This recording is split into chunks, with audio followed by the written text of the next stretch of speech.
Let me ask you something that might make you uncomfortable. When was the last time someone called you just to talk? Not because they needed something, not because there's a birthday coming up, but simply because they wanted to hear your voice. If you're struggling to remember, you're not alone. And here's what nobody tells you about reaching your 60s and beyond. The friend groups that once defined your life start to shrink, sometimes dramatically, sometimes almost completely. But here's where the story gets interesting. After decades of watching people navigate their later years, after countless conversations in community centers, retirement homes, and quiet living rooms across the country, I've discovered something remarkable. The people who seem most at peace, most genuinely content in their 60s, 70s, and beyond, often aren't the ones with the biggest social calendars. They're the ones who've learned to thrive with fewer friends, or sometimes no conventional friends at all. This isn't a story about loneliness as failure. This is about understanding why some of the wisest, most emotionally intelligent people you'll ever meet have chosen a quieter path. And by the end of our time together today, you might see your own small circle not as something to fix, but as something to celebrate. Because what looks like isolation from the outside often reveals itself as profound wisdom from within. Something happens when you retire that nobody adequately prepares you for. It's not just about leaving your job. It's about discovering who your friends actually were. For 40, maybe 50 years, you saw the same people 5 days a week. You celebrated birthdays together, complained about management together, maybe went out for drinks on Fridays. These relationships felt real because they were consistent, familiar, woven into the fabric of your daily routine. Then retirement arrives. Suddenly, you're no longer part of the daily rhythm. The group chats continue without you. The lunch invitations stop coming. And you realize with a jolt that many of those friendships weren't built on genuine connection. They were built on proximity and routine. I spoke with a woman named Margaret last year who described this experience perfectly. She'd worked as a nurse for 37 years. When she retired at 65, she imagined her colleagues would stay in touch. They'd promised they would. They'd even talked about monthly lunches. But within 3 months, the messages dried up. Not because anyone was cruel or intentional about it, but because the infrastructure that held those relationships together had dissolved. Margaret told me she spent weeks feeling rejected, wondering what she'd done wrong. She'd replay conversations in her mind, searching for the moment she'd somehow failed. But then something shifted. She started asking herself a different question. Had those relationships ever truly fed her soul, or had they simply filled her time? This is the awakening that happens for many people after 60.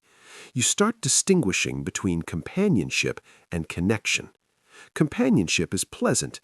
It's someone to sit with during lunch, someone to complain with about the weather. But connection, real connection, is something deeper.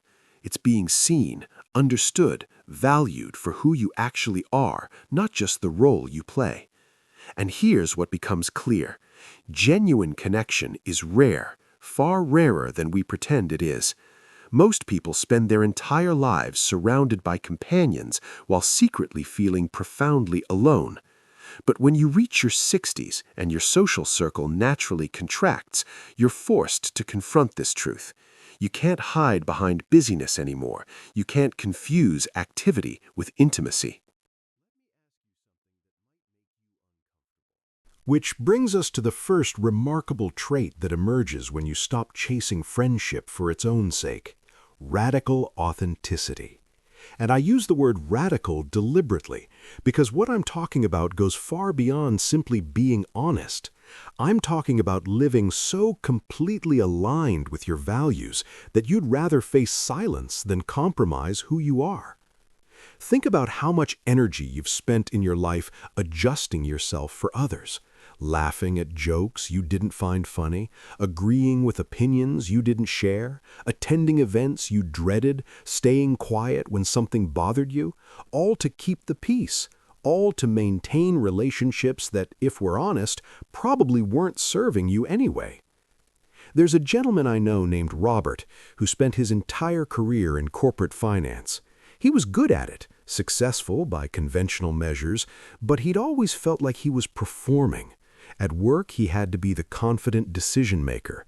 At home, he had to be the provider, the problem solver. With friends, he played the role of the easygoing guy who never rocked the boat. He wore so many masks for so many years that he'd almost forgotten what his actual face looked like. When Robert turned 68, something broke open in him.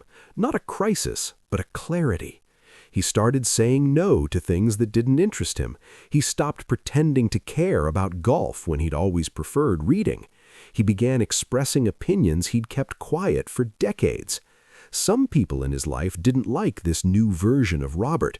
They found him difficult, opinionated, changed. Those people gradually faded away. But here's what Robert discovered. He didn't miss them. Not really. Because the relationships he lost were relationships with versions of himself that never truly existed. The mask had friends. The real Robert didn't need as many. But the ones who stayed, the ones who appreciated his authenticity, those relationships deepened in ways he'd never experienced before. This is what happens when you choose authenticity over approval. Your circle shrinks, but the quality of connection multiplies. You stop having surface-level conversations about weather and start having real discussions about meaning, mortality, legacy, the things that actually matter when you're staring down the final chapters of your life. And there's a tremendous freedom in this. When you're no longer performing for an audience, when you're no longer editing yourself to fit into someone else's expectations, you reclaim an enormous amount of energy.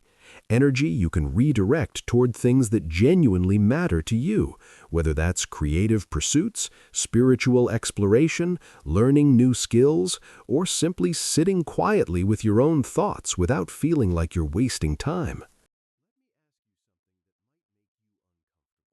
From this foundation of authenticity grows the second remarkable trait, genuine emotional independence. And I need to be clear about what this means, because independence often gets confused with isolation or self-sufficiency to the point of coldness. That's not what I'm talking about. True emotional independence means your sense of worth, your emotional stability, and your capacity for joy aren't outsourced to other people. You're not waiting for someone to validate you, complete you, or fix what feels broken. You've learned to generate your own sense of wholeness. This is extraordinarily difficult to achieve, which is why it's so rare and so valuable. Our entire culture conditions us toward emotional dependence. From childhood, we're taught that we need others to be happy, that being alone means something is wrong with us, that our worth is measured by how many people want to be around us. I met a woman named Dorothy who embodied this kind of independence in the most beautiful way. She'd been widowed at 62 after 40 years of marriage. Her husband had been her best friend, her anchor, the person she shared everything with. When he died, everyone expected her to crumble. Her children even tried to convince her to move into a continuing care community so she wouldn't be alone. But Dorothy surprised everyone, including herself. Yes, she grieved deeply. The loss was profound, but she didn't lose herself in that grief. Instead, she discovered parts of herself that had been dormant for decades. She started painting again, something she'd loved in her 20s but abandoned when life got busy. She began taking long walks every morning, not because she was trying to stay healthy, but because she genuinely enjoyed her own company during those quiet hours. When I asked Dorothy if she ever felt lonely, she said something I'll never forget. She said, "Loneliness and solitude are different countries entirely. Loneliness is wanting connection and not having it. Solitude is choosing your own company and finding it sufficient." She'd learned to live in solitude, and it had made her stronger, more resilient, more at peace than she'd been even in her happiest married years. This kind of independence doesn't mean you don't value relationships. Dorothy had a few close connections, her daughter, a neighbor who became a genuine friend, a woman from her painting class. But these relationships enhanced her life rather than defined it. She didn't need them to feel complete. She chose them because they added richness to an already full existence. And this is the paradox that emerges in your later years. The less you need others, the more genuinely you can love them, because your love comes from abundance rather than desperation. You're not clinging to people to fill your emptiness, you're inviting them to share in your fullness. That completely changes the nature of connection. Which naturally leads to the third trait, fierce selectivity about who gets access to your time, energy, and heart. By the time you reach your 60s, if you've been paying attention, you've learned some hard lessons about relationships. You've been disappointed, betrayed, taken for granted. You've given your time to people who never reciprocated. You've kept friendships alive that should have been allowed to end years earlier. These experiences aren't failures, they're education. They teach you to recognize the difference between people who genuinely care about you and people who simply find you useful. Between friends who show up in hard times and acquaintances who only appear when life is easy. Between relationships built on mutual respect and relationships built on habit or obligation. There's a man I know named Frank who used to pride himself on being everyone's friend. He was the guy who'd help anyone move, who'd lend money he couldn't afford to lose, who'd drive hours to attend events for people who wouldn't cross the street for him. He thought this generosity made him a good person, and maybe it did, but it also left him exhausted, resentful, and surrounded by people who took more than they gave. At 67, after a health scare that put everything in perspective, Frank made a radical decision. He sat down with a notepad and wrote the names of everyone in his life. Then he asked himself one question for each person. Does this relationship add to my life or drain from it? The honest answers surprised him. Out of what he'd considered dozens of friends, only 3 people made the first list. 3 people who'd actually been there when things fell apart. 3 people who asked how he was doing and actually wanted to know the answer. Frank didn't make a dramatic announcement or burn bridges. He simply stopped investing energy where it wasn't reciprocated. He stopped saying yes out of obligation. He let certain relationships fade naturally. And something remarkable happened. His stress decreased, his resentment disappeared, and the 3 friendships that remained deepened into something truly meaningful. This is what selectivity looks like in practice. It's not about being cold or judgmental. It's about honoring your own finite time and energy. When you're 60, 70, 80 years old, you don't have decades stretching endlessly ahead of you. Every hour matters. Every relationship either nourishes you or depletes you, and you've earned the right to choose nourishment. Selective people understand something crucial. You can't have depth with dozens of people. Meaningful connection requires time, attention, vulnerability, consistency. If you're spreading yourself across 30 relationships, you're giving everyone a shallow version of yourself.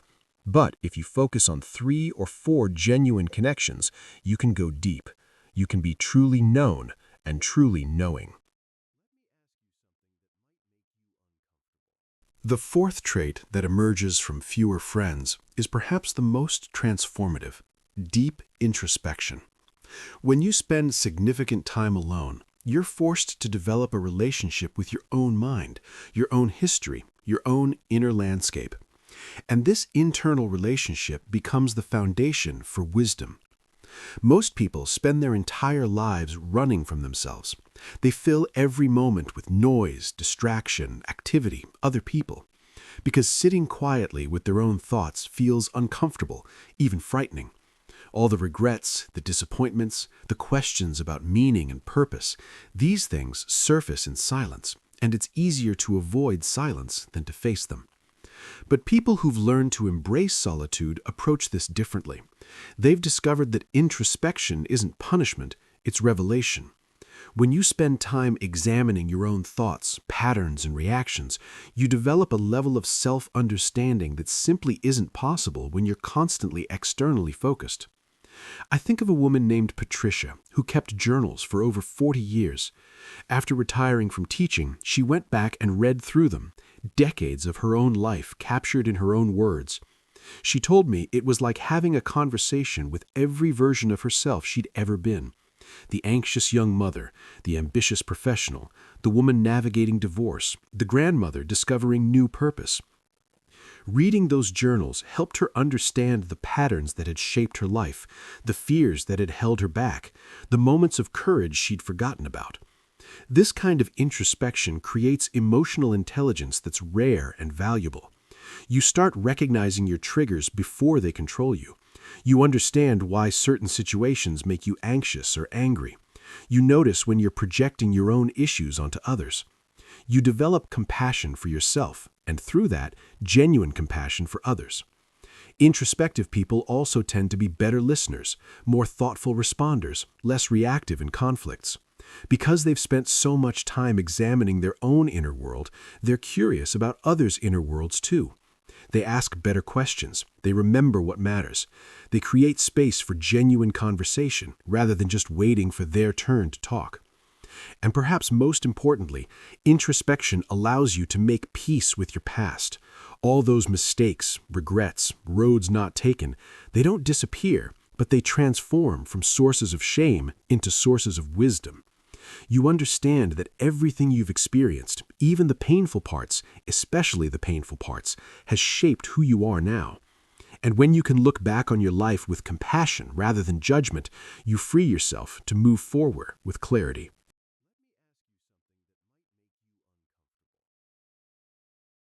Which brings us to the fifth and perhaps most beautiful trait: continuous growth.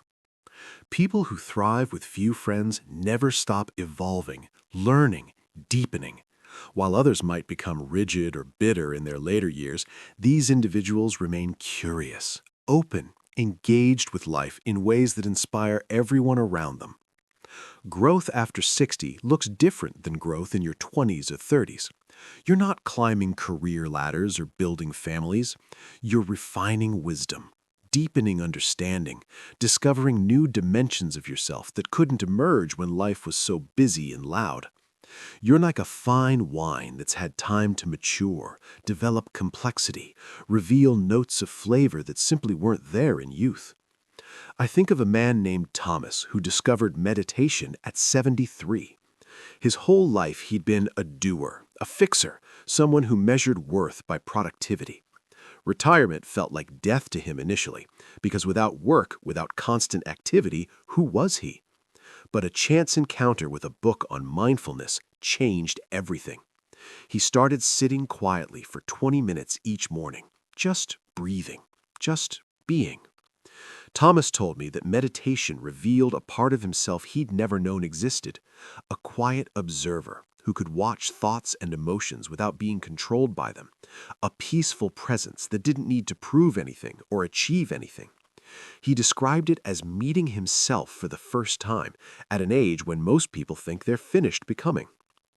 This capacity for growth is what separates people who age beautifully from people who simply age. It's the difference between someone at 75 who's still learning, still curious, still evolving, and someone at 75 who's decided they already know everything and stopped growing decades ago.